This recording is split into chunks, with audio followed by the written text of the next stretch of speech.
terminar repaso intensivo, parte 1, derecho civil. ¿Ok? ¿Estamos listos? ¿Listos para empezar?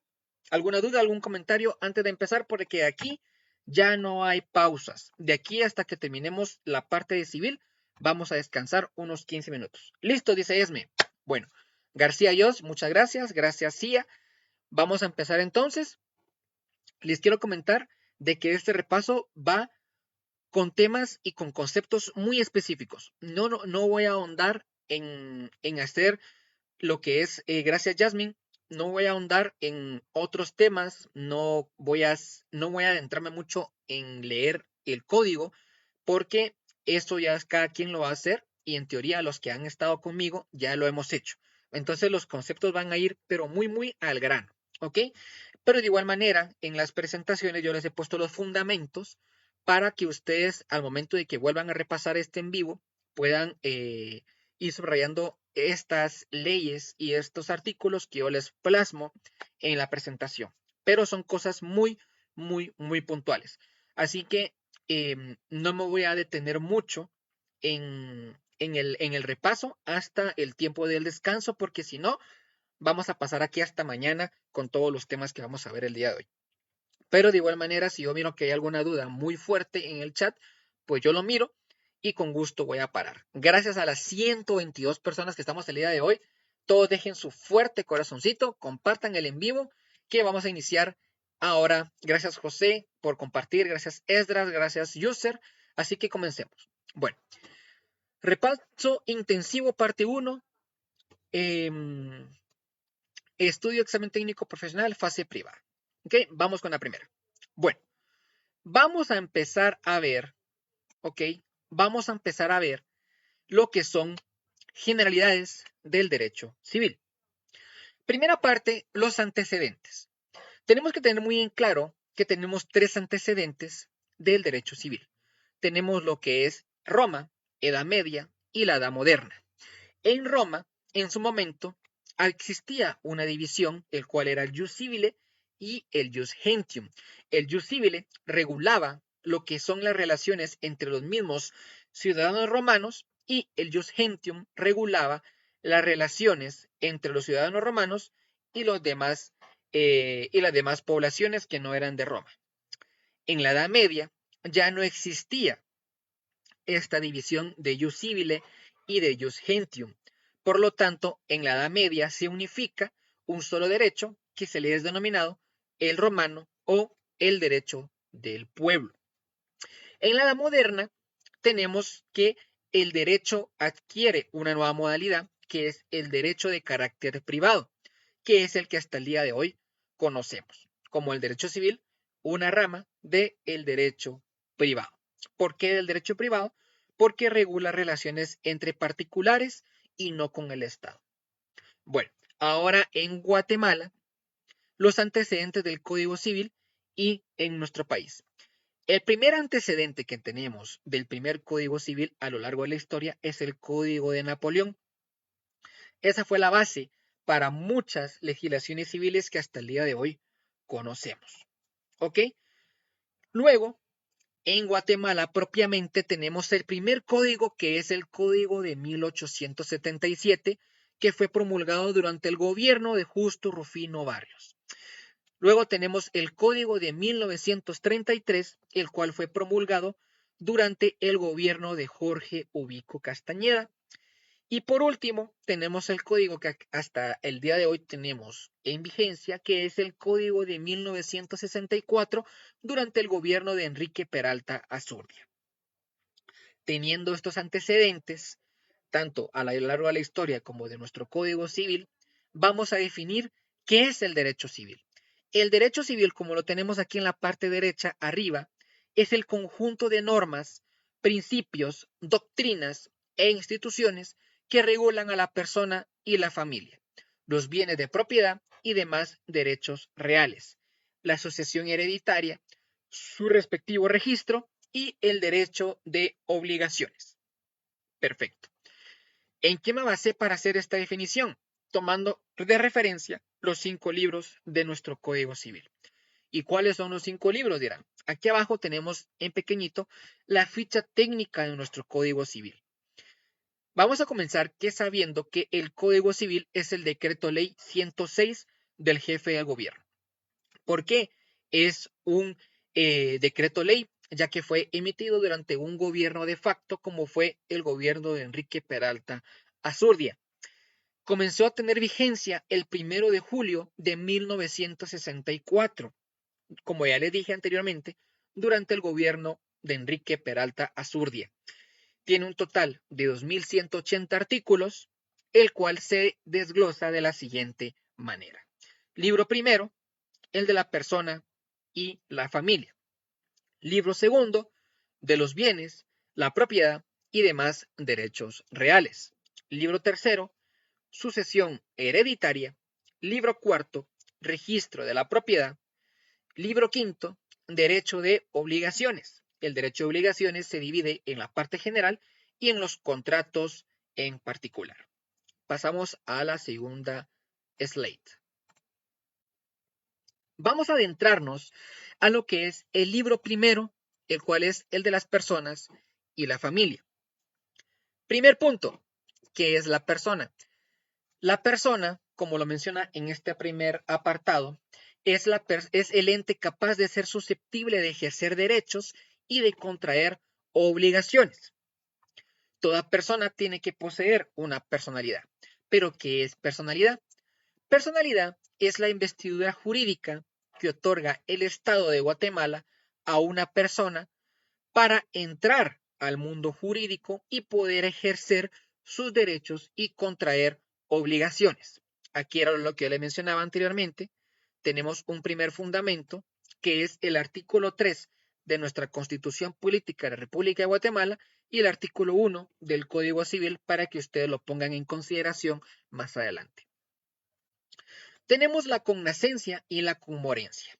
Básicamente, y en pocas palabras, la cognoscencia son los partos dobles, cuando en un mismo parto nacen dos personas y a los dos se les tiene que considerar con igualdad de derechos y de condiciones. Y la conmorencia es el antónimo, que es una muerte simultánea, que a raíz de un accidente o de un siniestro mueren dos o más personas y no se puede determinar cuál murió primero. Por lo tanto, se va a considerar que todas fallecieron al mismo tiempo. Y aquí tenemos el respectivo fundamento, que es el artículo 2 y artículo 3 de nuestro Código Civil. Y seguimos. Vamos a empezar a ver los atributos de la persona. Ya sabemos que la persona posee personalidad, pero aquí tenemos el primer atributo, que es el nombre. El nombre, en pocas palabras, es el conjunto de vocablos por el que se le identifica a una persona. Muy bien. ¿Cómo se identifica una persona? Básicamente con el nombre con el que se asienta en el registro civil. Cada uno de ustedes, Cristina, Requena, Reina, Fernando, Rosemary, todos se identifican con el nombre con el que está sentado en su partida de nacimiento en el registro civil. ¿Ok? Fundamento, artículo 4 de nuestro Código Civil. ¿Cómo se compone el nombre? El nombre se compone básicamente de dos cosas: el nombre propio o de pila, más los apellidos o el patronímico. Los apellidos pueden provenir de diferentes formas. Primero, el apellido de sus padres casados. ¿Ok? Segundo, los apellidos de sus padres no casados. Tercero, ambos apellidos si fuese madre soltera. O un cuarto caso, cuando el nombre se establece por la persona o la institución que tenga cargo al menor, ya que no haya nadie quien ejerza su patria potestad. Fundamento, artículo 4 de nuestro Código Civil. Muy bien. ¿Cuál es el trámite para identificar a una persona? Primero, antes de establecer cuál es el trámite y sus formalidades, tenemos que saber muy bien que la identificación de persona es un acto jurídico notarial que se da cuando, ojo a los siguientes preceptos, quien constante y públicamente utilice nombre propio o apellido distintos del que consta en su partida de nacimiento, use nombre incompleto u omita algún apellido. Ojo, se realiza por medio de declaración jurada plasmada en escritura pública, la cual deberá inscribirse en el Registro Nacional de las Personas. Fundamento, artículo 5 de nuestro Código Civil y artículo 16 del Acuerdo del Directorio del RENAP 104-2015. Acá abajo tenemos el fundamento. Por lo tanto, ¿pueden las personas cambiarse el nombre? No, solo mediante autorización judicial por un proceso de jurisdicción voluntaria judicial. Fundamento, artículo 6 de nuestro Código Civil y artículo 441 de nuestro Código Procesal Civil y Mercantil. Pasamos al cuarto slide.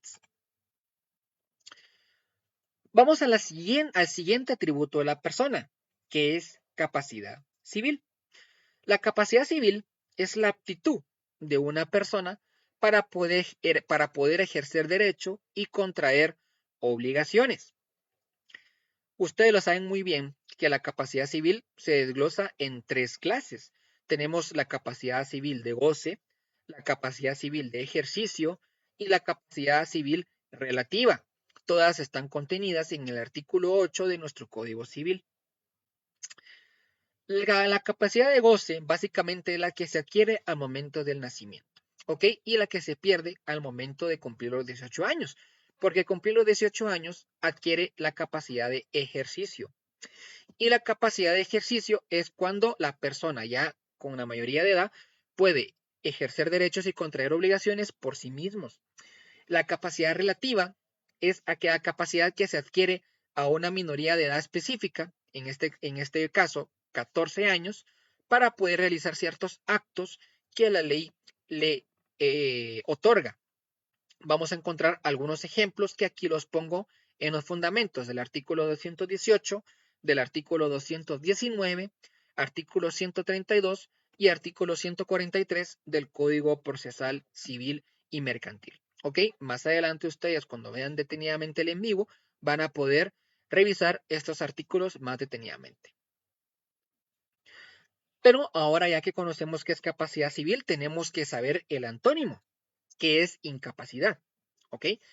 Incapacidad es como si la capacidad civil es la aptitud, la incapacidad va a ser lo contrario, va a ser la falta de aptitud para ejercer por sí mismo derechos y contraer obligaciones. Pero de igual manera, la incapacidad se divide en 2 clases, la incapacidad absoluta y la incapacidad relativa. ¿Qué es cada uno de ellos? La incapacidad absoluta son estos casos cuando ya son mayores de edad que adolezcan de enfermedad mental que les prive de discernimiento o personas que abusen de bebidas alcohólicas o estupefacientes, exponiéndose ellos mismos y a su familia.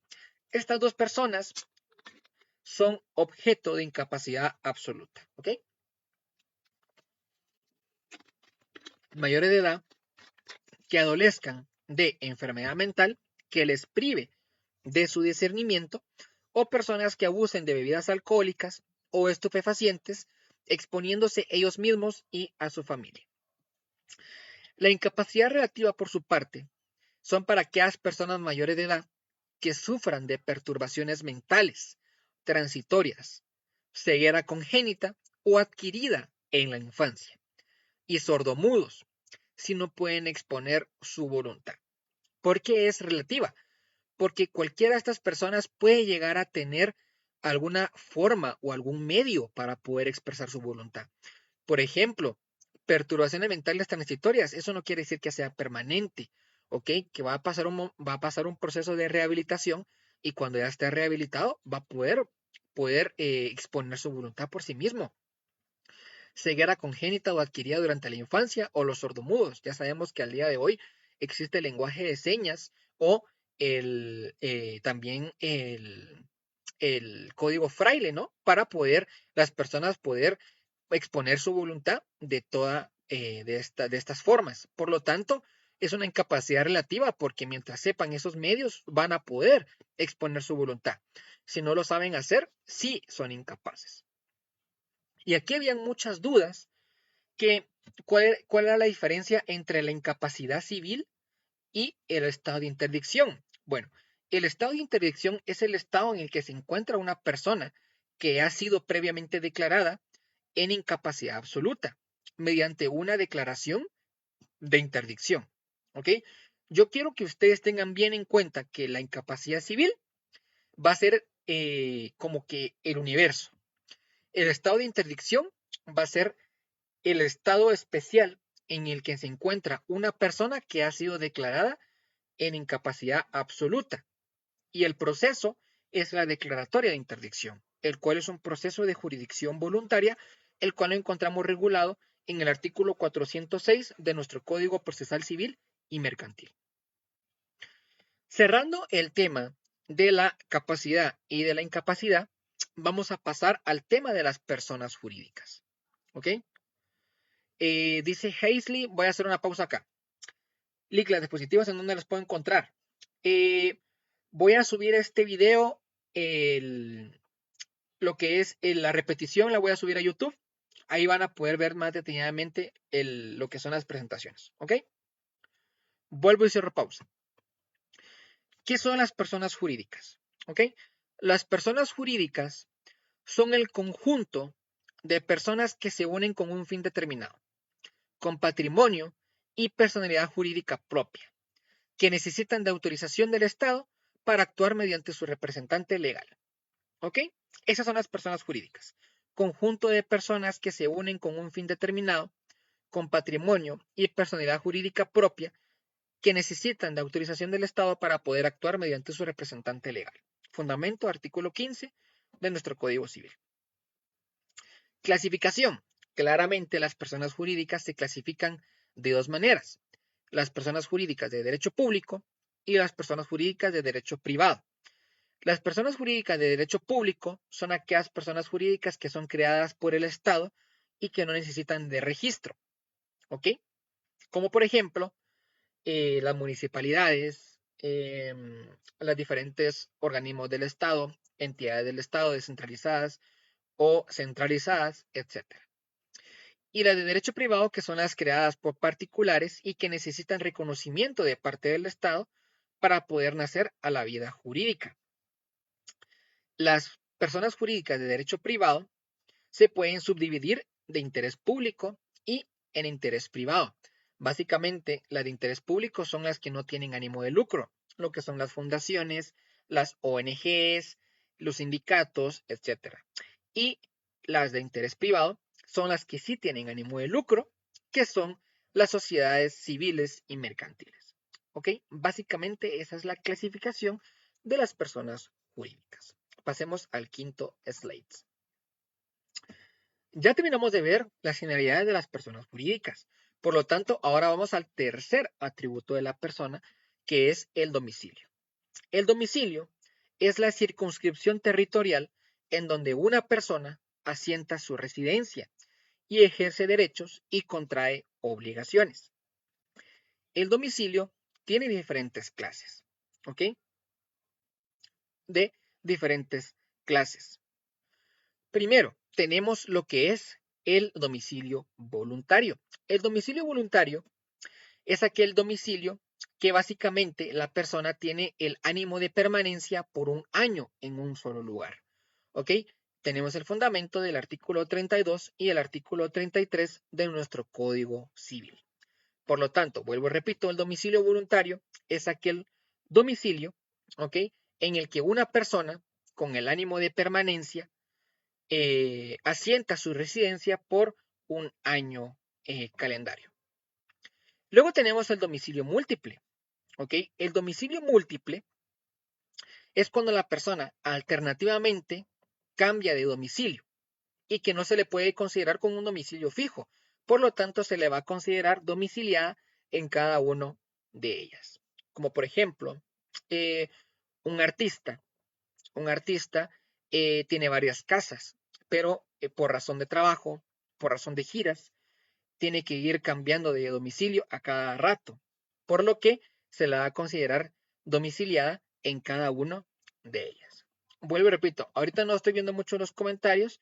Cuando hagamos pausa y terminemos los temas civil, yo voy a poder resolver cualquier duda que tengan ustedes. ¿Ok? Bueno, sigamos. El domicilio del vagabundo. El domicilio del vagabundo es aquella persona que no cuenta con una residencia, por lo que se le va a considerar domiciliada en el lugar en el que se encuentre. El domicilio legal es cuando la ley le designa un lugar a una persona para el cumplimiento de una obligación. ¿Ok? Básicamente es el domicilio legal. El domicilio de la persona jurídica es el lugar que se establece en la escritura pública de constitución de una sociedad para ejercer sus derechos y contraer sus obligaciones. El domicilio contractual, ¿ok? Es el lugar que establece un contrato para el cumplimiento de una obligación. Y por último tenemos el domicilio fiscal, que es el que designa la ley específicamente para el cumplimiento de obligaciones tributarias. Cada uno de los domicilios, como ustedes se dan cuenta acá, tiene su respectivo fundamento de ley. Ahora vamos a pasar a otro tema muy importante, que es el tema de la ausencia. La ausencia, por su parte, es la declaración judicial sobre una persona que tenga su domicilio o haya tenido el mismo en Guatemala, pero que no se encuentra o simplemente se ignora su paradero. El domicilio lo encontramos a partir del artículo 42 de nuestro Código Civil. La ausencia puede ser simple o puede ser calificada. ¿Ok? Ambas se van a llevar por la jurisdicción voluntaria, el cual está desglosado en el artículo 411 de nuestro Código Procesal Civil y Mercantil. ¿Ok? Muy bien. ¿Qué es la ausencia simple y qué es la ausencia calificada? La ausencia simple es cuando la persona simplemente no se encuentra en su domicilio. ¿Ok? No se encuentra en su domicilio, pero que tiene su domicilio en Guatemala. Ahora, la calificada por su parte es de igual manera cuando la persona no se encuentra en su domicilio, que se encuentra en Guatemala, y que se ignora su paradero, o se desconoce en dónde se encuentra o no se ha tenido noticias de esta persona. La simple se puede resumir en cuentas que la simple sí se sabe dónde está, pero que no está en su domicilio. En la calificada es que ni se sabe de dónde está y simplemente se ignora su paradero y no se tiene noticias de la persona. Esa es la diferencia de la simple y de la calificada. ¿En qué caso procede la ausencia? La ausencia va a proceder cuando alguna persona que tenga derechos que ejercitar u obligaciones que cumplir en la República y se ausente de ella sin dejar a un mandatario legalmente constituido. ¿Ok? La persona que se vaya a ausentar por un tiempo prolongado de la República debe de dejar un mandatario legalmente constituido. De lo contrario, procederá el trámite de la ausencia. Fundamento, artículo 43 de nuestro Código Civil. ¿Cuál es el objeto de la ausencia? Básicamente, el objeto de la ausencia es nombrar un defensor judicial al ausente para que le represente en juicio.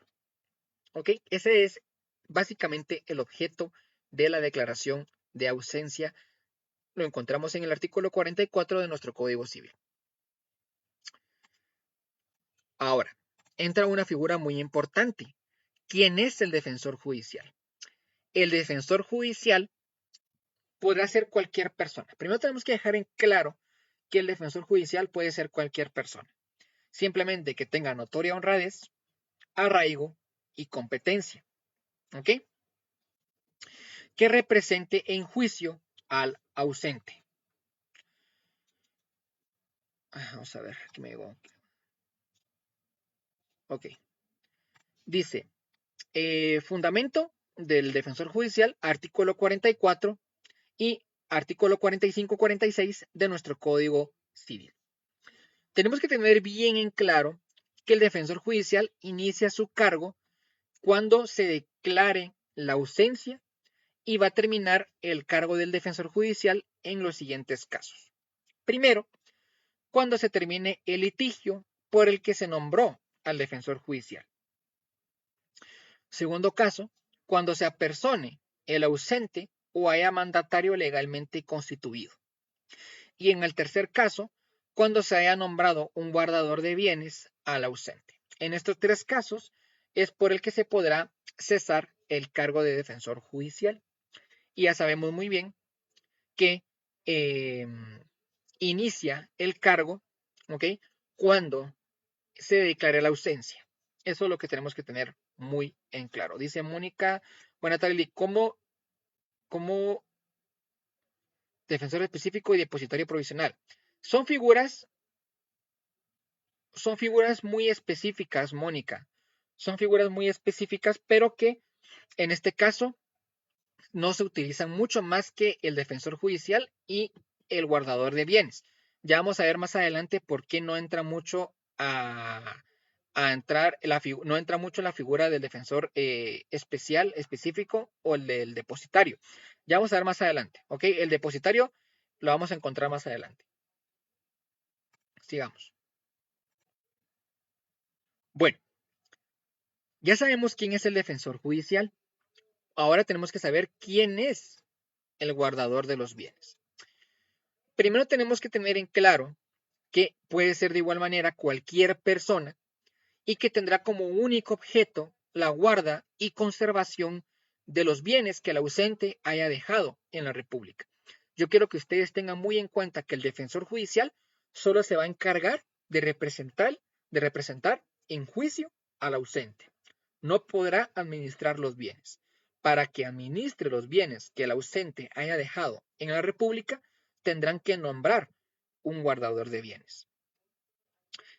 El guardador de bienes, aparte de administrar los bienes, podrá representar legalmente al ausente y tendrá derecho a una retribución anual. Fundamento artículo 49, 50 y 51 de nuestro Código Civil. Inicia el cargo del guardador, obviamente, cuando cese el cargo del defensor judicial, habiendo la necesidad de administrar los bienes del ausente. Pero también podrá terminar por los siguientes casos. Primero, cuando se apersone el ausente o se constituya mandatario. Segundo, cuando se extingan los bienes o dejen de pertenecer al ausente. Tercero, por fallecimiento, renuncia o remoción del guardador. Y cuando se le dé la administración de los bienes a los parientes. Fundamento, artículo 53 y artículo 54 de nuestro Código Civil. Ahora, cuando ya la función del guardador de bienes haya sido cumplida o cuando cese la función del guardador por renuncia o por remoción, se tiene que nombrar a un administrador de los bienes. ¿Ok? Pero, ¿qué diferencia hay entre el administrador de los bienes y el guardador? Bueno, el guardador de los bienes puede ser cualquier persona, ¿ok? Cualquier persona. Pero el administrador de los bienes solo podrá ser el cónyuge, el hijo del ausente y, a falta de ellos, parientes consanguíneos en el orden de sucesión, quienes podrán solicitar la administración de los bienes. ¿Ok? El guardador es cualquier persona. El administrador puede ser cualquiera uno de ellos. Pero deben cumplir con tres requisitos muy específicos. Primero, deben de practicar inventario y tasación de los bienes que tenga el ausente. Segundo, liquidación o partición de los bienes que pertenezcan al matrimonio si el ausente hubiese estado casado. Tercero, constituir hipoteca o practicar fianza por el valor de los bienes del ausente. Y por último, tendrán como objeto la representación legal del ausente, hacer suyos los frutos naturales y civiles de los bienes. Ese es el objeto del administrador de los bienes. ¿Ok? La representación legal del ausente, pero a la vez hacer suyos los frutos naturales y civiles de los bienes. Inicia el cargo del administrador cuando haya cesado el cargo del guardador. Fundamento, artículo 55 al artículo 60 de nuestro Código Civil. Esas son las tres grandes figuras de la ausencia. Muy bien. Cuando nos hablaba, en este caso, la compañera anteriormente que nos preguntó, el defensor específico no salía mucho a colación actualmente en lo que es la ausencia. Lo que sí es el depositario, ¿ok? El depositario regularmente es en esa transición de la ausencia, ¿ok? En donde, por ejemplo, no se haya nombrado guardador o mientras se nombra guardador, tiene que haber un depositario provisional de los bienes. Por lo tanto, mientras se constituye el guardador, el depositario provisional tendrá a su cargo la administración y la custodia de los bienes. Pero el que es legalmente responsable de eso o la función que le pertenece es el guardador de los bienes. ¿Ok? El depositario provisional, como lo dice, depositario provisional, tiene a su cargo ese pequeño tiempo de transición entre que se termina el cargo del defensor y inicia el cargo del guardador. Muy bien, sigamos. Cuarto slates. Terminamos la ausencia y pasamos a la muerte presunta. Que para mí, la ausencia y la muerte presunta están íntimamente ligados. La ausencia es como la parte previa para declarar la muerte presunta. ¿Por qué? Ya se los explico en este sentido. ¿Qué es la muerte presunta? La muerte presunta es una declaración judicial sobre una persona que se ignora su paradero o se presume su muerte. Aquí hay una diferencia ya con ausencia, porque en ausencia la persona simplemente no está en su domicilio y se ignora su paradero. Pero acá ya no es que simplemente se ignora su paradero, sino que ya se presume que se murió por el tiempo que ya transcurrió sin tener ninguna noticia de la persona. ¿Cuál es el objeto de la declaración de muerte presunta? El objeto principal de la declaración de la muerte presunta es proceder con la posesión definitiva de los bienes del ausente. ¿Cuándo procede la muerte presunta? La muerte presunta va a proceder cuando hayan transcurrido 5 años desde que se decretó la administración de los bienes a los parientes o se haya tenido la última noticia del ausente. Fundamento, artículo 63 y artículo 64 de nuestro Código Civil. Ojo, este plazo de acá es muy importante, lo voy a poner hasta en negritas. Cuando hayan transcurrido 5 años desde que se decretó la administración de los bienes a los parientes, lo que vimos anteriormente, o se haya tenido la última noticia del ausente. Fundamento, artículo 63 y artículo 64 de nuestro Código Civil. ¿Quiénes pueden solicitar la declaración de muerte presunta? Los presuntos herederos o los herederos legalmente constituidos. Ok. Hay plazos especiales que están establecidos en el artículo 64 de nuestro Código Civil. Aparte del plazo normal, que son los 5 años, hay plazos especiales que los encontramos acá. El primer plazo es para aquella persona que haya formado parte de un buque de guerra o haya estado presente durante la misma cuando haya transcurrido 1 año sin tener noticias de su paradero. La persona que se haya encontrado en un buque náufrago o haya sido parte de un accidente de avión, también se podrá decretar la muerte presunta cuando haya transcurrido 1 año desde que se sucedió el accidente o se haya comprobado el naufragio del buque. O el tercer caso es cuando por razón de algún siniestro inmediatamente se haya desaparecido la persona y que no se encuentra el cadáver de la misma, como por ejemplo en alguna inundación, algún tsunami, algún terremoto, alguna erupción de algún volcán. Por la magnitud del siniestro, hay personas que desaparecen, por lo tanto nunca aparecieron, su cadáver tampoco nunca apareció, por lo tanto en ese momento se puede solicitar ya la declaración de muerte presunta porque se va a presumir obviamente que no sobrevivió al siniestro. Y por último tenemos la figura de la posesión definitiva de los bienes. ¿Ok? La posesión definitiva de los bienes. Pero, ¿qué es la posesión definitiva de los bienes? Se recuerdan que en el objeto el objeto de la declaración de muerte presunta es la posesión definitiva. Pero, ¿qué es la posesión definitiva? La posesión definitiva de los bienes es la tenencia propia de los bienes que por herencia adquirió el heredero del presunto muerto, más no la propiedad.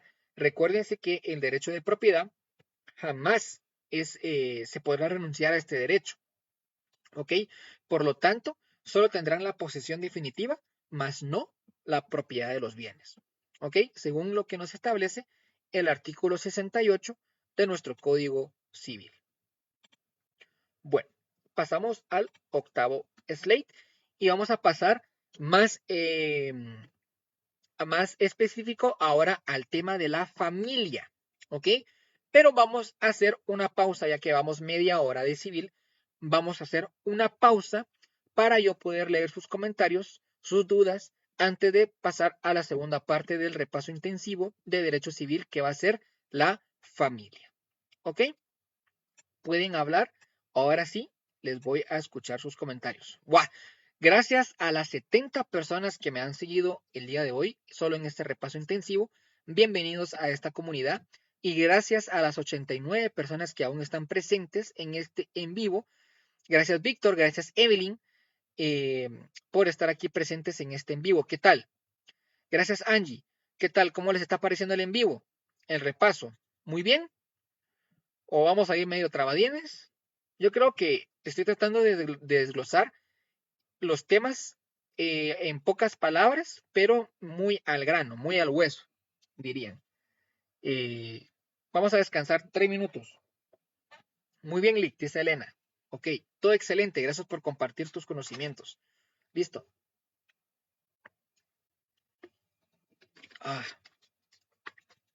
Espero que les esté gustando mucho el repaso. Y esto solo es la primera parte. Buenísimo, dice asesor. Me parece. Nos van a faltar todavía, nos faltan 4 slides de la familia. ¿Ok?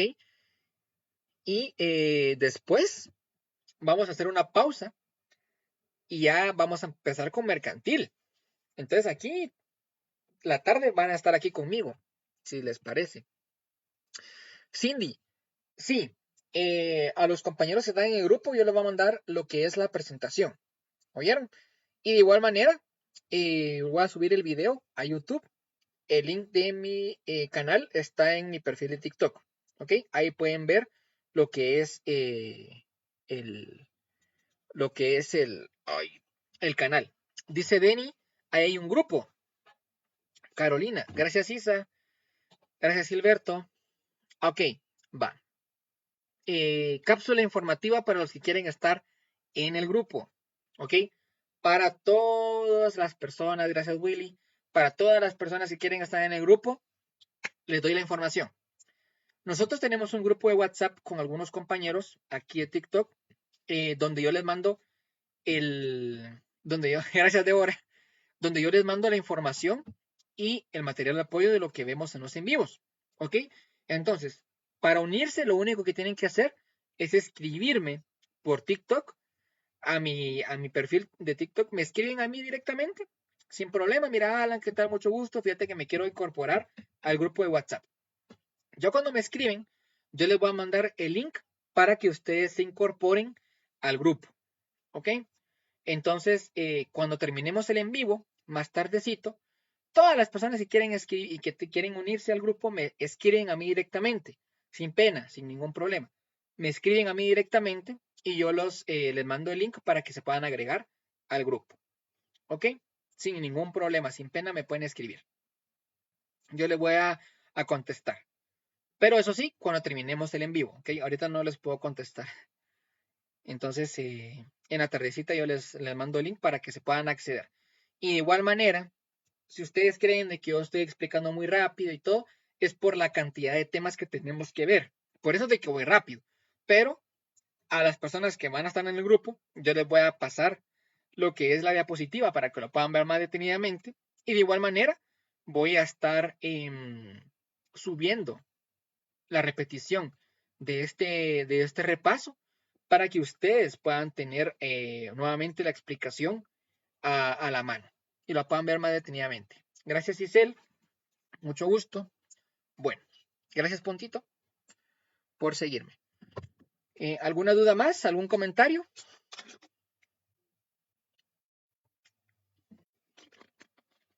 Fase privada. Fase privada. Listo. Bueno, entonces seguimos, muchachos. Nos voy a dejar aquí al ladito un ratito. Gracias, Willy. Listo. Va. Lo voy a dejar aquí a un ladito. No me deja mandarte mensaje. Bien, bien tendría. Bien tendría que dejarte mandar mensaje, Omar. Bien tendría que dejarte. Gracias, Alex. ¿De dónde soy? ¿De dónde eres hoy? Diría, ¿va? Giselle, de Guatemala. Bueno, listo. Sigamos. Vamos a terminar la parte de civil. Yo creo que aquí unos 20 minutos terminamos. Hacemos una pausa para tomar agüita antes de empezar con mercantil. ¿Ok? Sigamos, así no perdemos el ritmo y no les hago perder más no les hago perder tiempo a las 104 personas que estamos aquí presentes. Sigamos. Familia. Empezamos con la segunda parte de nuestro libro primero. Familia. La familia es un grupo de personas que se encuentran vinculadas por razón de parentesco y lo conforman padre, madre, hijos o personas que dependan económicamente de los padres. ¿Ok? Es el grupo de personas que se encuentran vinculadas por razón de parentesco y lo conforman padre, madre, hijos o personas que dependan económicamente de los padres. Una de las figuras más importantes de la familia es el matrimonio. El matrimonio es la institución social por la que un hombre y una mujer se unen legalmente con el ánimo de permanencia y con el fin de vivir juntos, procrear, alimentar y educar a sus hijos y auxiliarse entre sí. Fundamento, artículo 78 de nuestro Código Civil. Tenemos tres teorías de la naturaleza del matrimonio. Primero, de que el matrimonio es una institución social, que es la que regula nuestra legislación guatemalteca. El matrimonio como un acto o negocio jurídico mixto, o también el matrimonio como un contrato. Tenemos diferentes sistemas matrimoniales, pero tenemos que saber primero qué es un sistema matrimonial. Los sistemas matrimoniales son unas formas que adoptan diferentes países para hacer válido el acto de matrimonio y producir sus efectos. Tenemos el sistema matrimonial civil, religioso y mixto. En nuestro país, el que vale es el civil, porque el matrimonio civil es el que tiene legalmente validez. El religioso lo hacen por mera costumbre o tradición, y en Guatemala, pues muchos hacen el mixto, que primero se casan por lo civil, después se casan por la religión, por lo tanto, es mixto. Pero lo que tenemos que saber muy claro es que el que tiene validez legal es el matrimonio civil. Muy bien. El matrimonio tiene diferentes clases, ¿ok? El matrimonio puede ser especial o puede ser excepcional.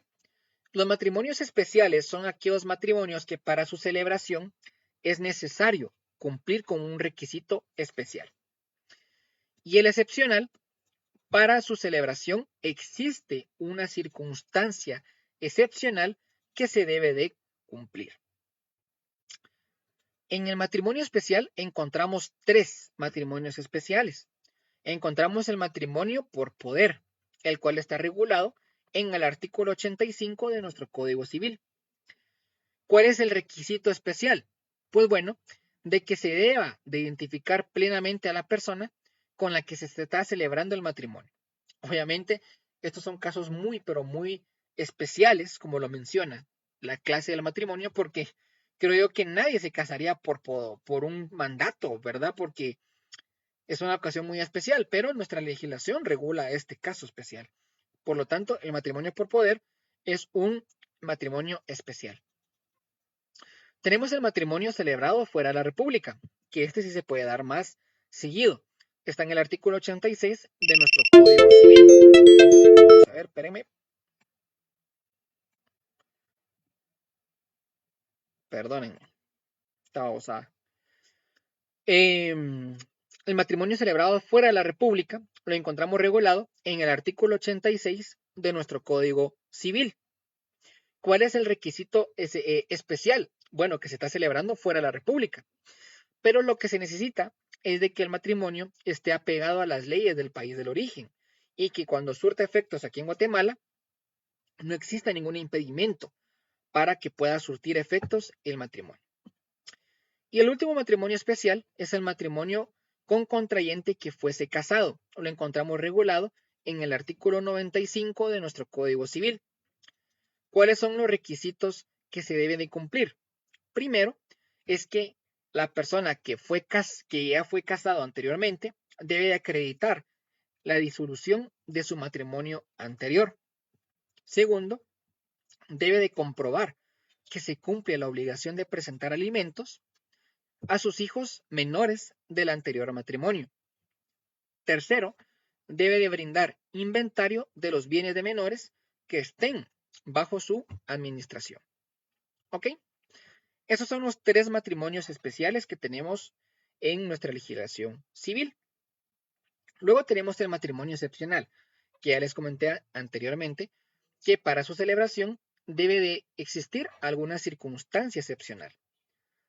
Tenemos 3 matrimonios excepcionales: el matrimonio de militar, matrimonio de artículo de muerte y matrimonio con contrayente que fuese extranjero. El matrimonio militar, como bien dice el epígrafe, lo encontramos regulado en el artículo 107 de nuestro Código Civil. Es el celebrado entre militares cuando estén en campaña vigente. ¿Ok? Entonces el matrimonio de militar es aquel matrimonio que se celebra entre militares y es celebrado en campaña o en misión, como lo quieran ver.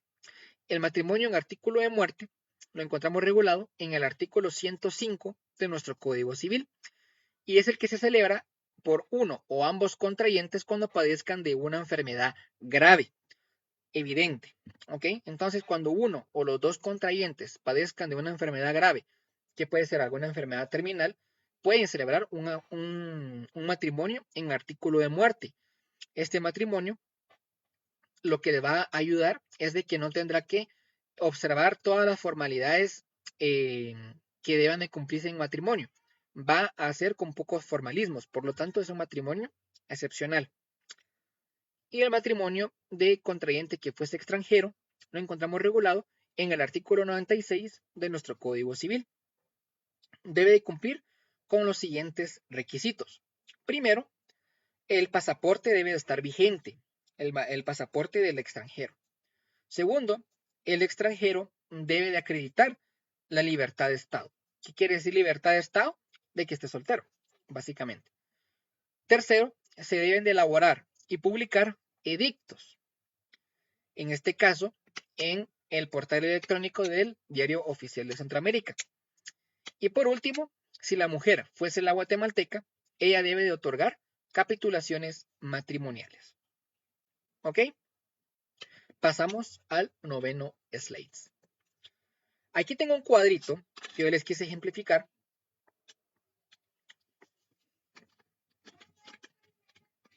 De los impedimentos para contraer matrimonio.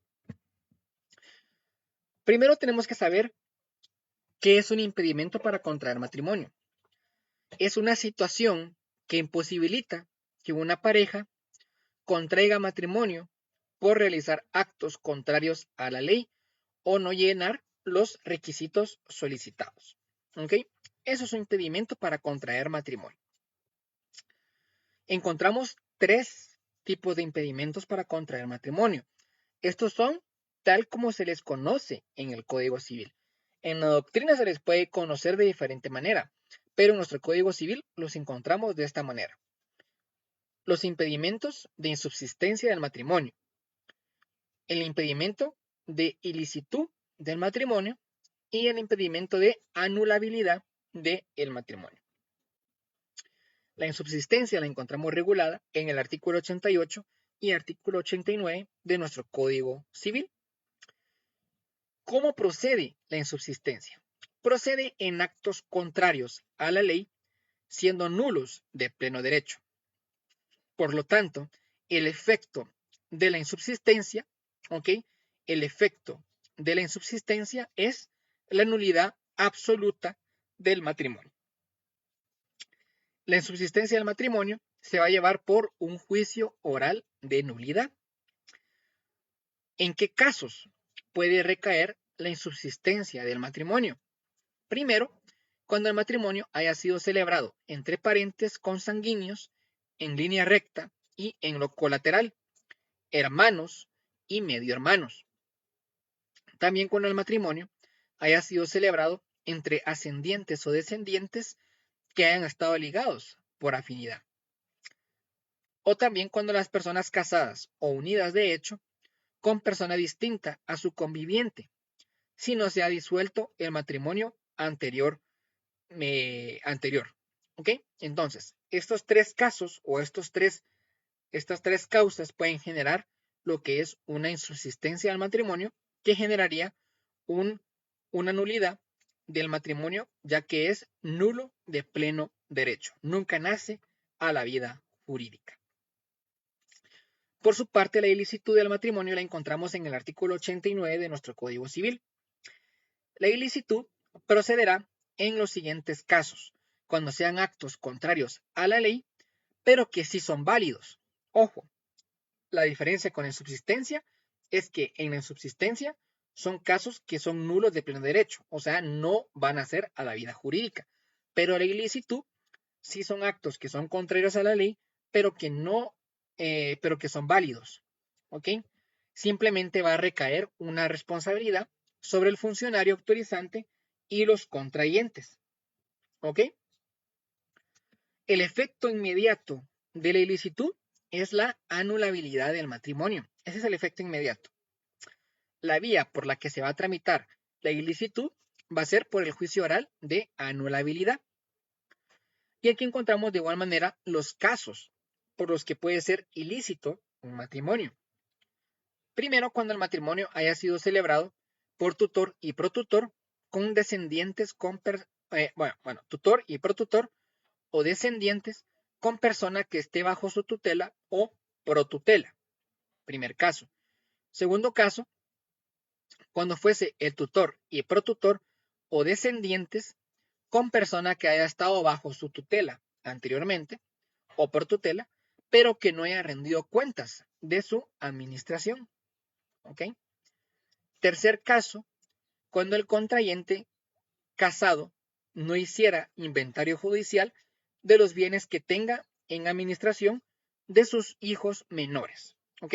Se recuerdan en el matrimonio especial cuando vimos que el contrayente que fuese casado debe de prestar inventario de los bienes que tenga bajo su administración de sus hijos menores de su anterior matrimonio. Si no hace ese inventario, el matrimonio va a ser válido, pero va a ser ilícito y recaerá responsabilidad tanto en el funcionario como en el contrayente. Y por último, el matrimonio celebrado entre adoptante y adoptado, mientras esté la adopción, va a ser ilícito. Y por último, encontramos la anulabilidad del matrimonio. Lo encontramos regulado en el artículo 145 y al 150 del Código Civil. En este caso, los matrimonios van a poder ser anulables mientras no se haya cumplido el plazo para denunciar. Porque aquí nos vamos a dar cuenta que van a haber 4 casos en los que la ley le otorga un plazo a la persona perjudicada para poder anular este matrimonio, pero que si no lo hace dentro del plazo, el matrimonio va a ser 100% válido. El efecto de la anulabilidad va a ser, obviamente, la anulabilidad del matrimonio. La vía va a ser el juicio oral de anulabilidad. Y aquí encontramos los 4 casos que yo les dije anteriormente. Cuando haya sido celebrado mediante dolo, error o coacción, va a poder denunciarlo durante los 30 días siguientes de celebrado el matrimonio cuando hubiese sido por dolo o por error, o 60 días siguientes a la celebración del matrimonio en caso de coacción, cuando haya sido celebrado el matrimonio bajo coacción, cuando han obligado a la persona bajo una amenaza de casarse con alguien. ¿Ok? Esta persona tendrá 60 días para solicitar la anulabilidad del matrimonio. Segundo caso, por impotencia relativa o absoluta para procrear. En este caso, impotencia para procrear quiere decir que la persona no puede tener hijos y que no lo haya dicho a su pareja.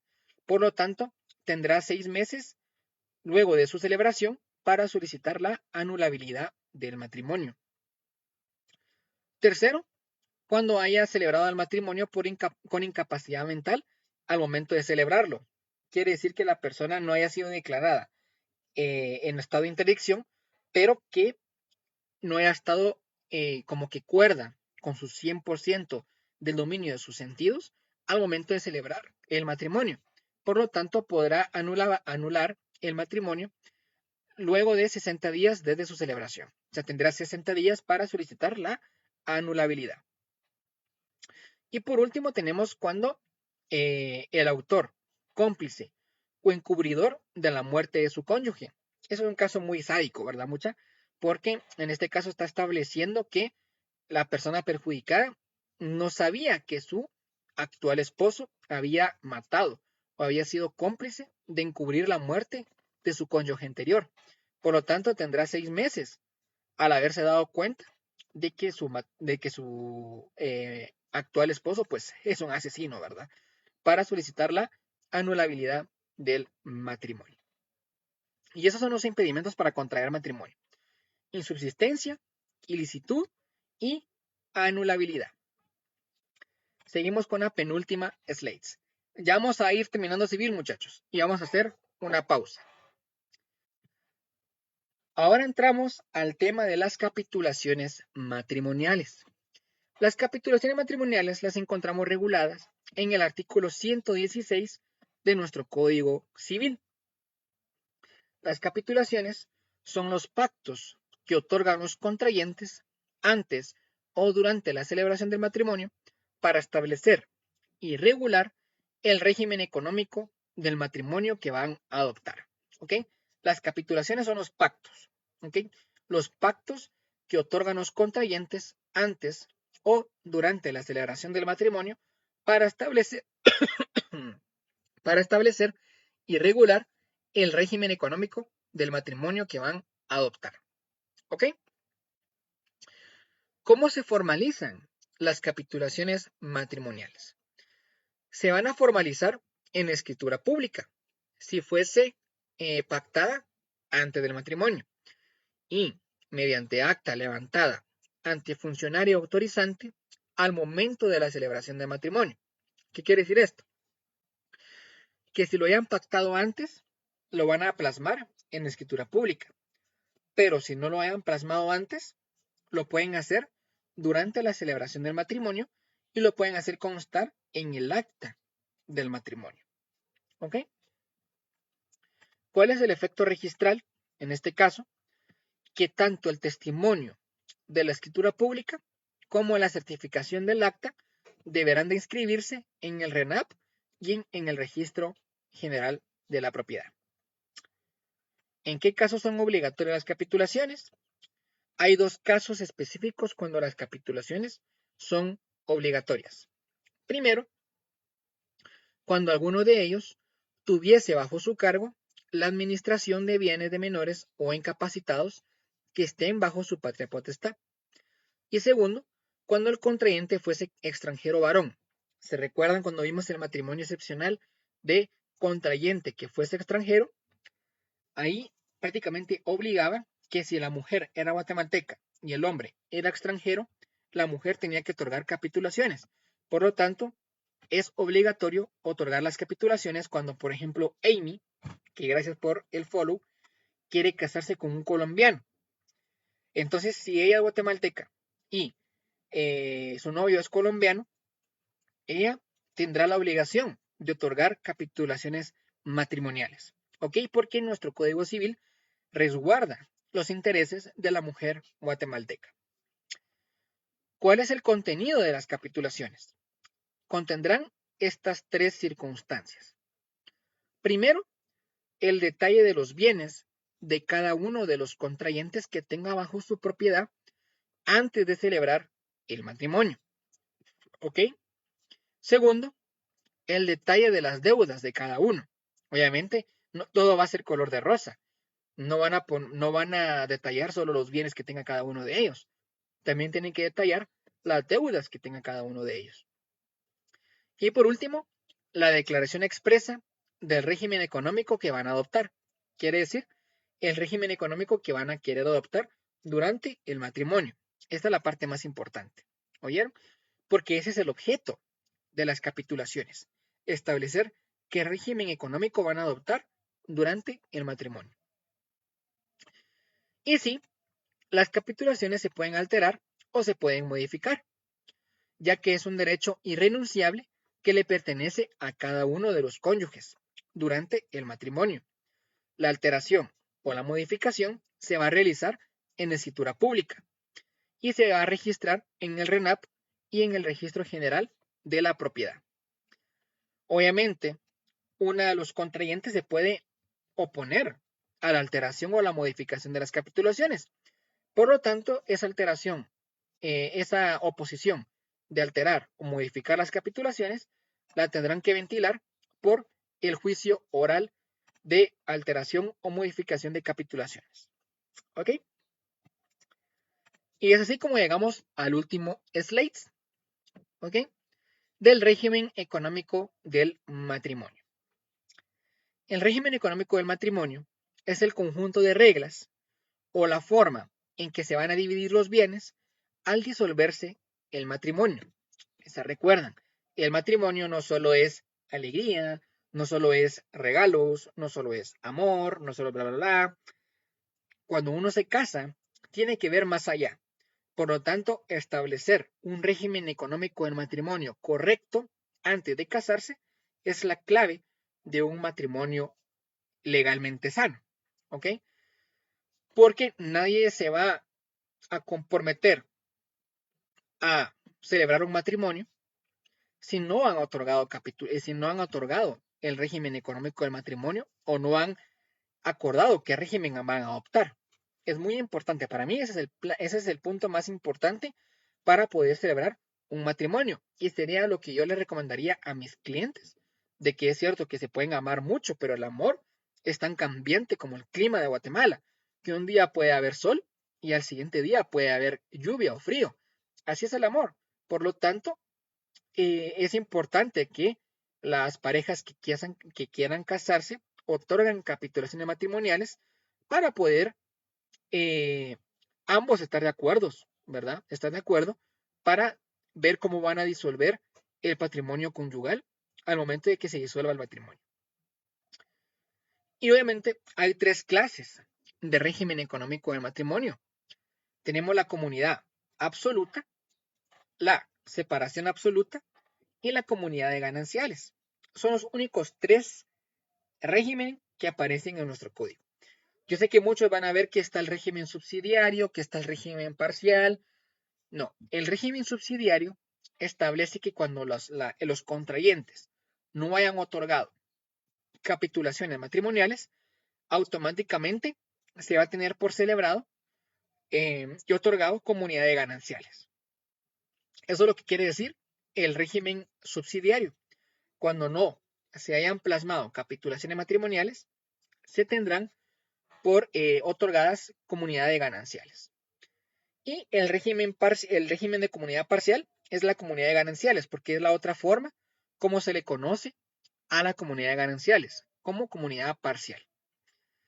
Y voy a explicar así rapidito en qué consta cada una de ellas. La comunidad absoluta establece que todos los bienes aportados o adquiridos durante el matrimonio se van a dividir por la mitad al momento de disolverse el matrimonio. Eso es lo que dice la comunidad absoluta. Todos los bienes aportados o adquiridos durante el matrimonio se van a dividir por la mitad al disolverse el matrimonio. La separación absoluta, por su parte, cada cónyuge conserva la propiedad y administración de sus bienes que le pertenecen y son dueños de los frutos de los mismos. ¿Qué quiere decir? La comunidad absoluta, a partir de que celebran el matrimonio, son un equipo. Todo lo que adquieran durante el mismo y lo que aporten al matrimonio se va a dividir por la mitad cuando finalice el matrimonio. Pero la separación absoluta es como que cada quien, mucho amor, pero cada quien sigue conservando la propiedad de sus bienes. ¿Ok? Y los que adquieran durante el matrimonio. Cada uno va a tener sus cositas. Solo van a compartir el amor. Y por último, tenemos la comunidad de gananciales. La comunidad de gananciales es parecida a la separación. ¿Por qué? Porque cada uno de los cónyuges conserva la propiedad de sus bienes y los adquiridos durante el mismo. Pero hay 3 excepciones que son estos. ¿Ok? Se van a dividir por la mitad los frutos de los bienes propios de cada uno. 2, los que compren o se permuten con esos frutos. Y 3, los que adquiera cada uno de ellos con el trabajo, profesión u oficio. Estos 3 se van a dividir por la mitad cuando se disuelva el matrimonio. Eso es lo que quiere decir las capitulaciones matrimoniales y el régimen económico del matrimonio. Comunidad absoluta, separación absoluta y comunidad de gananciales. Y hasta ahí hemos llegado a nuestro repaso de derecho civil. Vamos a